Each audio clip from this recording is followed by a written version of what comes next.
രോഹിണി നക്ഷത്രത്തിൽ ജനിച്ചവർക്ക് ഈ മാർച്ച് മാസത്തിൽ പഠിച്ച വിഷയത്തിനോടനുബന്ധമായിട്ട് കഴിഞ്ഞ 3-4 മാസമായിട്ട് ജോലി ചെയ്തിരുന്നു, അല്ലെങ്കിൽ ജോലി കിട്ടി, പരിശീലനത്തിൻ്റെ ഭാഗമായിട്ട് വളരെയധികം ബുദ്ധിമുട്ടുകൾ അനുഭവിച്ചു വന്നിരുന്നു എങ്കിൽ ഈ മാർച്ച് മാസത്തിൽ ഇത് വളരെ നല്ല നിലയിലുള്ളൊരു സ്ഥാപനത്തിൽ, അല്ലെങ്കിൽ നല്ല നിലവിലുള്ള സ്ഥാപനത്തിൽ നല്ലൊരു തസ്തികയോടുകൂടിയതായിട്ടുള്ള അവസരങ്ങൾ വന്നു ചേരുന്നത് വഴി ഈ മാനസികമായിട്ടുള്ള പ്രയാസങ്ങളെല്ലാം തന്നെ അതിജീവിക്കുന്നതിന് വഴിയൊരുക്കുവാൻ ഇടയുണ്ട്.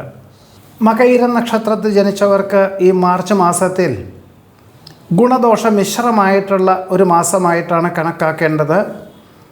പലർക്കും ഏറ്റെടുത്ത പല കാര്യങ്ങളും പൂർത്തീകരിക്കാൻ സാധിക്കുമെങ്കിൽ പോലും ശനി, ഞായർ എന്നീ ദിവസങ്ങളിൽ ജോലി ചെയ്യേണ്ടതായ സാഹചര്യങ്ങൾ വന്നു ചേരും. പല ദിവസങ്ങളിലും രാത്രി മാത്രമേ ഏറ്റെടുത്ത ജോലി ചെയ്തു തീർത്ത് ഗൃഹത്തിലെത്തിച്ചേരുവാൻ സാധിക്കുകയുള്ളൂ.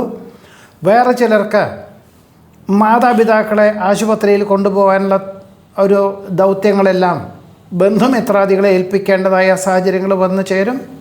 ഒരു മാനസികമായിട്ടുള്ള പലവിധത്തിലുള്ള സമ്മർദ്ദങ്ങളെയും അതിജീവിക്കേണ്ടതായ സാഹചര്യങ്ങൾ വന്നു ചേരുവാൻ ഇടയുണ്ട്.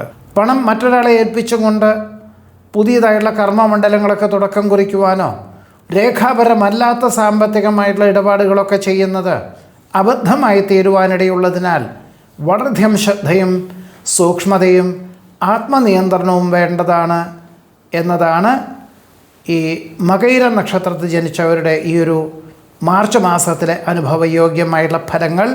തിരുവാതിര നക്ഷത്രത്തിൽ ജനിച്ചവർക്ക് ഈ മാർച്ച് മാസത്തിൽ കഴിഞ്ഞ 2025 മെയ് മാസം മുതൽ തന്നെ പല പ്രകാരത്തിലും മാർഗതടസ്സങ്ങളുണ്ടായിരുന്നു എങ്കിൽ പോലും വളരെ ശ്രദ്ധയോടുകൂടിയതായുള്ള സമീപനം സ്വീകരിച്ചും കൊണ്ടും സമയബന്ധിതമായിട്ടും പണം മുതൽ മുടക്കിയതിൽ നിന്നും ക്രമാനുഗതമായിട്ടുള്ള പുരോഗതി ഉണ്ടാകുന്നതിൻ്റെ വെളിച്ചത്തിൽ ജൂൺ ജൂലൈക്ക് ശേഷം നിലവിലുള്ള കർമ്മമണ്ഡലങ്ങൾ വിപുലീകരിക്കുന്നതിനെപ്പറ്റി പുനരാലോചിക്കുവാനും അതിനുവേണ്ടി രൂപരേഖ തയ്യാറാക്കുവാനും പണം മുതൽ മുടക്കാൻ തീരുമാനിക്കുവാനും ഇടയുണ്ട്.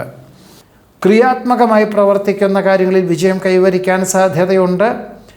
പലപ്പോഴും ചില കാര്യങ്ങളിലെല്ലാം തന്നെ സംശയാസ്പദമായിട്ടുള്ള സാഹചര്യങ്ങൾ പ്രാരംഭത്തിലുണ്ടാകുമെങ്കിൽ പോലും സ്വയം പരിശീലിച്ച പല കാര്യങ്ങളും അനുവർത്തിക്കുവാനും അവലംബിക്കുവാനുമുള്ള സാഹചര്യങ്ങൾ ക്രിയാത്മകമായിട്ട് തന്നെ ലക്ഷ്യപ്രാപ്തി നേടുവാൻ തിരുവാതിര നക്ഷത്രക്കാർക്ക് ഈ മാർച്ച് മാസത്തിൽ യോഗം കാണുന്നുണ്ട്.